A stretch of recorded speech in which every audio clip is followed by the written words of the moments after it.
Jadi birahi di sini sangat diperlukan malah. Tapi nah itu tidak boleh over atau tidak boleh berlebihan.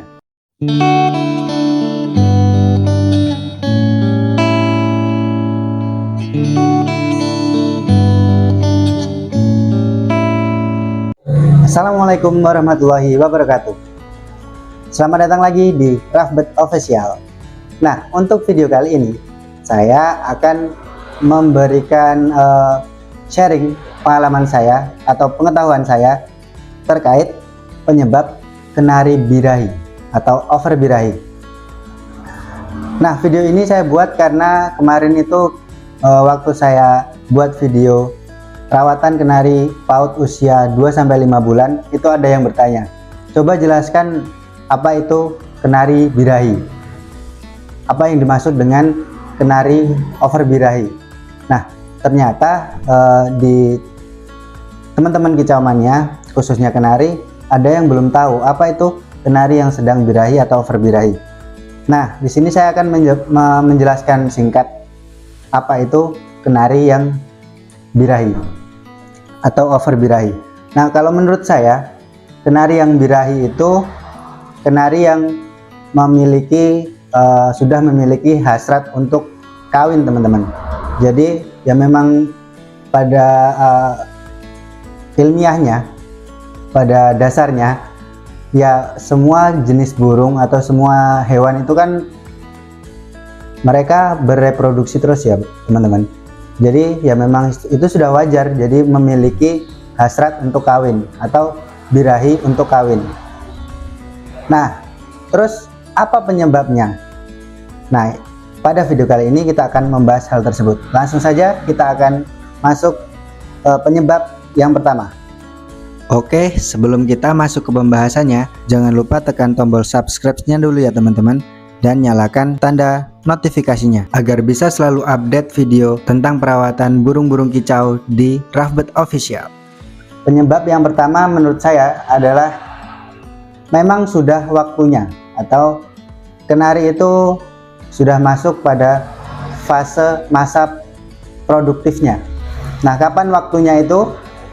Bisa dimulai dari 7 atau 8 bulan ke atas. Nah, kenari sudah memiliki hasrat atau birahi untuk kawin, teman-teman. Nah, jadi itu normal ya, normalnya memang begitu. Nah, tapi kenapa kok bisa jadi masalah? Nah, birahi ini diperlukan sebenarnya, malah diperlukan untuk burung itu, diperlukan dia memiliki birahi biar dia bisa bunyi. Kalau nggak ada birahinya itu malah nggak bunyi. Kenari bunyi kan untuk menarik perhatian betinanya ya. Kalau nggak itu ya untuk untuk memperlihatkan kalau dia tuh jantan, kalau dia itu memiliki area. Biasanya seperti itu kalau burung-burung factor. Nah, jadi gunanya itu. Nah, kalau nggak ada birahinya, kalau nggak ada hasratnya, itu nanti malah nggak bunyi. Jadi birahi di sini sangat diperlukan malah, tapi nah itu tidak boleh over atau tidak boleh berlebihan. Nah, jadi kenari itu harus ada birahinya tapi tidak boleh berlebihan. Nah, itu ya. Jadi yang penyebab yang pertama adalah memang sudah masuk di fase produktif. Jadi dia sudah kalau manusia itu sudah memiliki hasrat itu di umur berapa? Nah, itu biasanya kalau sudah balik atau 12 tahun ke atas itu sudah memiliki hasrat. Nah, gimana cara ngontrolnya? Nah, itu sama juga dengan kenari atau burung-burung lainnya, karena yaitu harus dikontrol agar baik. Manusia juga begitu kan, harus dikontrol agar tidak menjadi suatu masalah. Nah, di kenari sendiri itu penyebabnya selain daripada memang sudah masuk di fase produktif, yang kedua adalah penyebabnya kenari itu sering ditempel atau sering didekatkan dengan kenari yang betina ataupun kenari yang masih PAUD. Nah, kenapa kok bisa menjadi birahi kalau kalau ditempel atau didekatkan di kenari betina atau paut. Nah itu karena suaranya teman-teman, suaranya itu mengundang didengar kenari, dan lama kelamaan kenari bisa naik hasratnya, naik birahinya, jadi dia bisa over birahi. Nah itu penyebabnya yang kedua. Kok kenari paut juga bisa menambah birahi atau membuat over birahi? Ya karena suara kenari paut itu hampir mirip sama kenari betina. Nah jadi itu bisa membuat kenari itu birahi, over birahi. Nah kemudian yang ketiga itu karena penjemuran yang terlalu sering dan terlalu lama. Nah penjemuran yang terlalu sering dan terlalu lama ini bisa menyebabkan over birahi juga teman-teman. Kenapa kok bisa? Karena pada dasarnya kenari itu nggak suka panas berlebihan. Nah ketika dijemur terlalu lama dan terlalu sering, itu membuat badan atau suhu kenari itu jadi panas kan, jadi terangsang untuk birahi. Nah itu juga bisa menjadi faktor kenapa over birahi. Jadi harus disesuaikan. Misalnya memang karakternya kenarinya itu nggak gacor atau kurang sering bunyinya.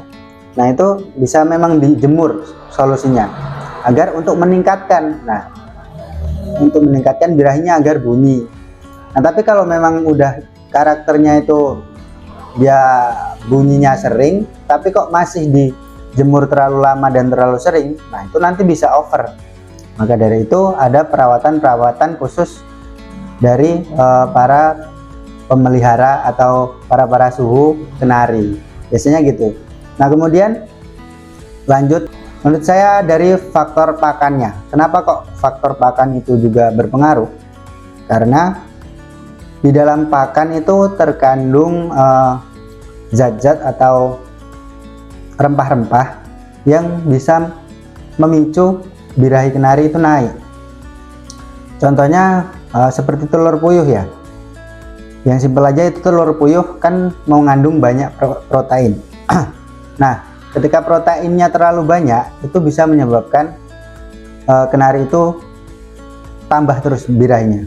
Nah, jadi harus dikontrol juga agar kenari tidak over birahi. Nah, begitu teman-teman. Selanjutnya, kenari bisa over birahi juga karena jarang mandi.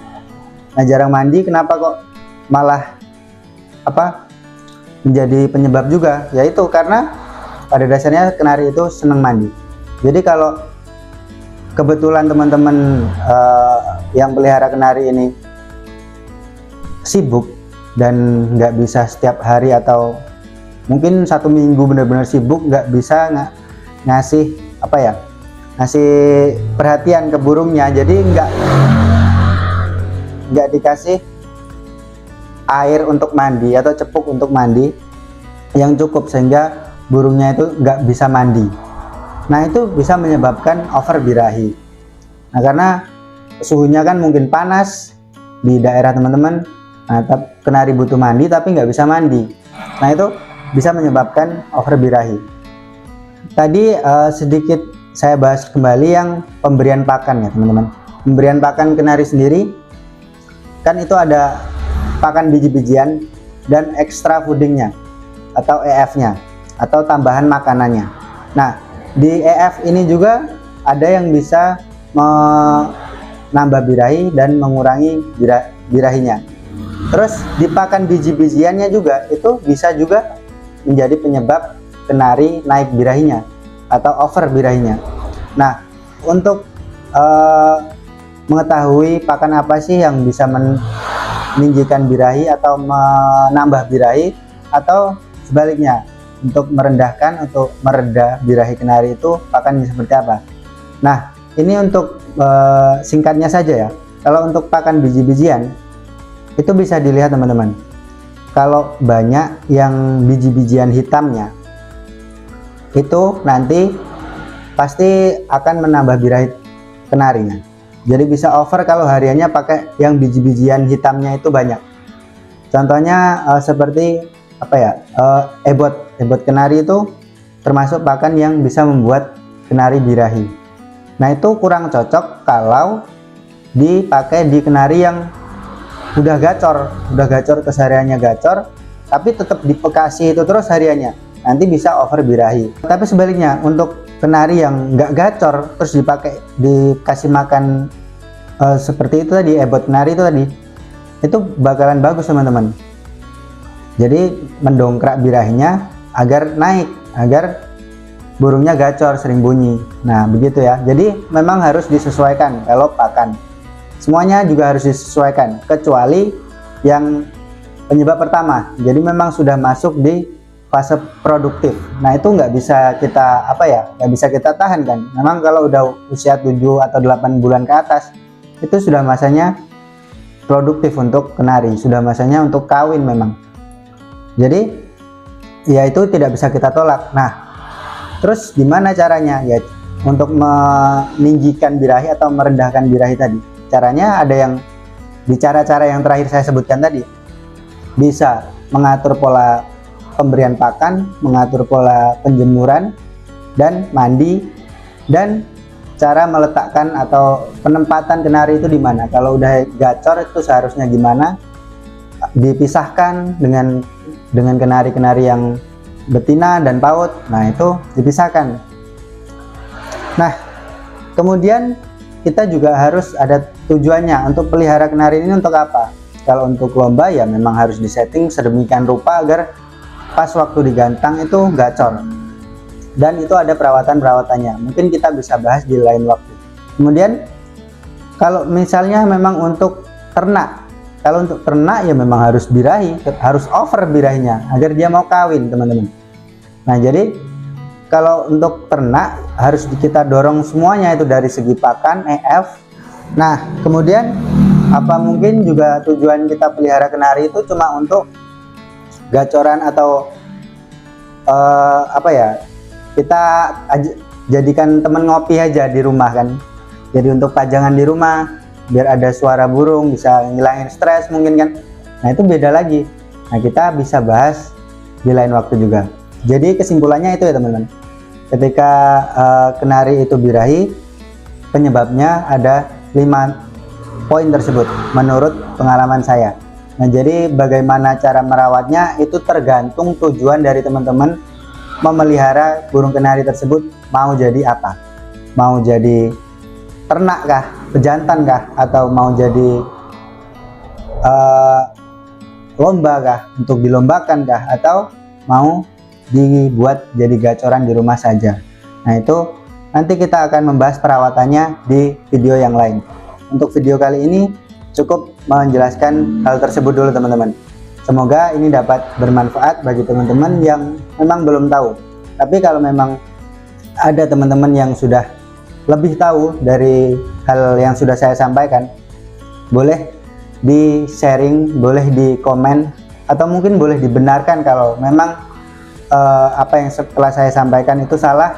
Boleh sekali untuk di komen, dikritik di bawah kolom komentar ya teman-teman. Nah, cukup sekian pembahasan untuk video kali ini. Terima kasih untuk yang sudah menonton, dan mohon bantuan support channel ini terus agar kita bisa sharing-sharing terkait burung-burung kicau. Untuk kali ini memang saya fokus untuk membahas kenari dulu teman-teman. Mungkin kedepannya bisa saya explore lagi lebih jauh, bisa bahas burung-burung kicau lainnya seperti kacer atau murai dan lain sebagainya. Nah, cukup sekian ya teman-teman. Mohon bantuannya, mohon supportnya, bisa di like dan komen, juga subscribe video ini. Cukup sekian, terima kasih, semoga bermanfaat. Salam kicau mania.